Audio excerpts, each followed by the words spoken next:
Assalamualaikum warahmatullahi wabarakatuh. Waalaikumsalam. Halo sobat ceria yang ada di rumah.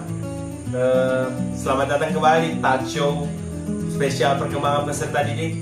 Hari ini masih bersama saya Ridwan Ulat sebagai host kalian pada hari ini ya. Nah teman-teman, obrolan kita kali ini dijamin bakal ramai, seru, dan bertenaga banget karena saya sudah kedatangan 3 mahasiswa dari Prodi Binus Kresek ya. Di sini ada Kak siapa? Kak Sofian. Sofian Agus. Sofian Agus ya? Iya. Oh, Sofian Agus, atau kalau ini? Kak Farel. Kalau yang di sana siapa? Kak Said Said. Jadi ada Kak Sofian, Kak Farel sama Kak Said. Sebelumnya apa kabar dulu ya? Terutama kabarnya bagaimana? Alhamdulillah baik. Alhamdulillah baik ya. Kalau itu kita kayaknya harus salam olahraga dulu supaya teman-teman yang ada di rumah juga tetap semangat ya. Ya. Salam olahraganya bagaimana? Jadi salam olahraganya itu kayak sebutannya.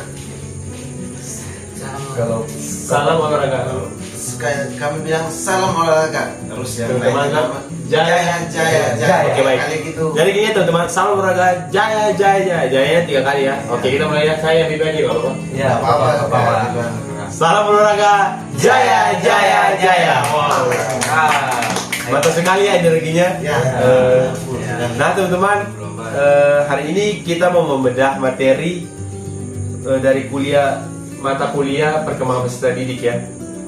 Ya kan? Ya. Ya. Materi kita harus membedah hari ini yaitu mengenai perkembangan sosial dan emosi. Kita akan kupas tuntas bagaimana fenomena emosi anak zaman sekarang kalau dilihat dari kacamata mahasiswa Pejas Kesrek yang biasanya menghadapi siswa di lapangan dari lapangan terbuka ya. Ya. Untuk itu kita langsung masuk ke isu hangat ya. Sekarang ini kan lagi trennya kasus anak sekolah yang apa? Maaf ya, gue lagi beringus ya. Ya. Gak apa-apa. Kita langsung sekarang ini kan lagi hangat sama atau lagi tren sama kasus di mana anak-anak itu kecanduan sama gawai ya atau HP ya.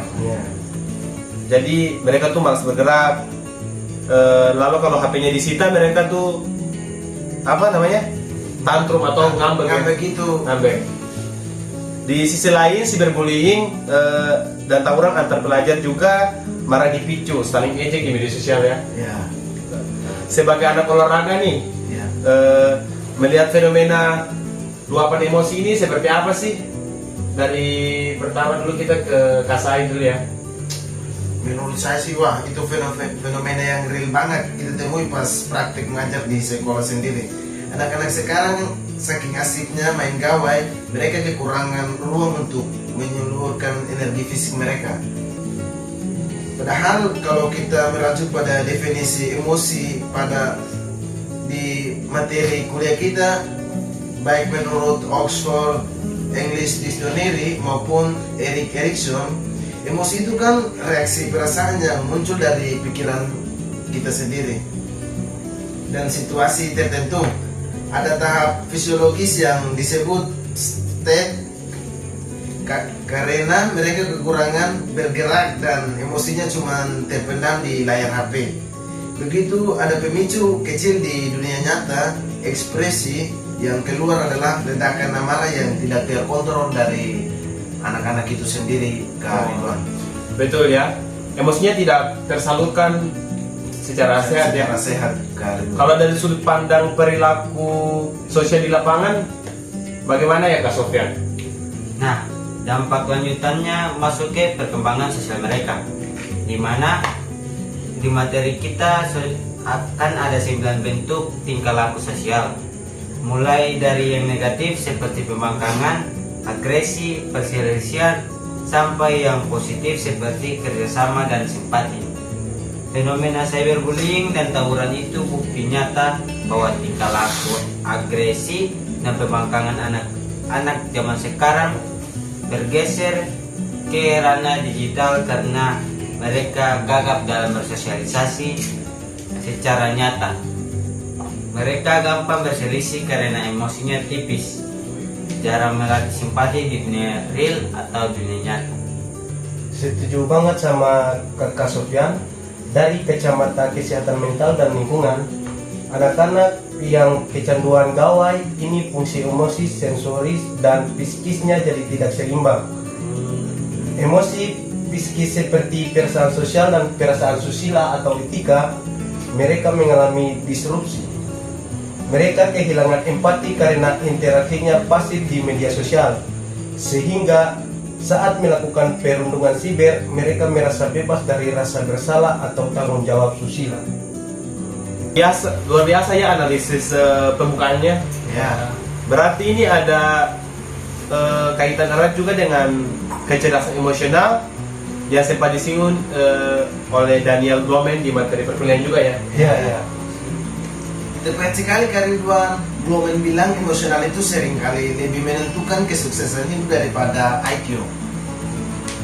Komponen utama IQ itu sendiri seperti self-regulation atau pengaturan diri dan keterampilan sosial itu sebetulnya makanan sehari-hari dari dunia olahraga kelompok seperti main bola, basket, bola voli di lapangan. Siswa dipaksa melatih pengaturan diri saat kalah atau saat ditegur wasit. Tapi karena sekarang mereka beralih ke dunia digital, ruang latihan emosional itu di dunia nyata ini jadi menyusut gitu Kak Ridwan. Menarik. Lalu kalau kita beda lingkaran masalah lingkungan digital ini pakai teori ekologi Yuri Bronfenbrenner, bagaimana kita memenuhinya Kak Farel? Karena teori ini kan salah satu teori utama di materi perkuliahan juga ya. Iya. Nah, kalau kita mau pakai teori ini, kita bisa melihat masalah ini secara bertingkat di lapisan mikrosistem atau lingkungan terdekat. Anak-anak kehilangan ruang bermain yang aktif dan aman, baik di rumah maupun di sekolah. Orang tua membiarkan anak main gawai agar tenang. Lalu di lapisan mesosistem, kurangnya sinergi antara guru termasuk guru PJOK dan orang tua dalam memantau aktivitas harian anak. Imbasnya ke lapisan makrosistem, terciptalah nilai budaya baru di masyarakat kita yang serba digital, malas bergerak, dan permisif terhadap kekerasan verbal di internet. Lalu bagaimana hubungannya dengan fase perkembangan remaja menurut Erik Erikson Kak Sofyan? Ya, kalau dikaitkan dengan teori psikososial Erik Erikson, anak sekolah dan remaja ini sedang berada di krisis antara industri dan inferiority, serta identity versus role confusion, yang dimana melalui olahraga dan aktivitas fisik yang terprogram, anak seharusnya bisa meraih rasa percaya diri dan produktivitas. Tapi karena ekologinya abai, mereka mencari jalan pintas untuk mendapatkan identitas dan pengakuan kelompok lewat cara yang salah, seperti tawuran atau pamer agresi di media sosial. Beda teori dari kalian bertiga ini benar-benar komprehensif. Dari anatomi emosi, tingkah laku sosial, sampai ekologi lingkungannya dapat banget loh. Sekarang sebagai penutup ini ya, apa sih implikasi praktis atau rekomendasi nyata dari kalian bertiga sebagai calon pendidik gitu? Untuk itu yang pertama dari Kak Said dulu ya. Dari saya sendiri sih implikasi utamanya adalah jadikan aktivitas fisik dan olahraga sebagai sarana katalisis siswa. Guru di sekolah jangan cuma fokus pada nilai kognitifnya aja. Melalui jam olahraga atau ekstrakurikuler, rancang permainan yang melatih regulasi diri, sportivitas, dan menyalur energi agresif anak ke arah yang lebih positif. Begitu Kak Ridwan. Oke, baik ya. Selanjutnya kita menurut Kak Sofyan gimana? Ya, kalau dari saya, guru harus memfasilitasi pembentukan tingkah laku sosial yang positif di dalam kelas maupun di lapangan. Perbanyak metode pembelajaran kooperatif atau kerja kelompok. Dorong anak untuk saling membantu berkolaborasi, dan menumbuhkan rasa simpati serta solidaritas antar teman guna mengikis kebiasaan saling ejek satu dengan yang lain. Oke, baik. Kalau menurut Kak Farel gimana? Dan yang terakhir menurut saya, perkuat hubungan mesosistem.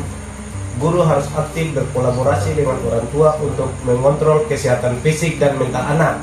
Edukasi orang tua bahwa kapasitas mental dan kestabilan emosi anak itu sangat dipengaruhi oleh pola hidup sehat dan batasan durasi layar di rumah.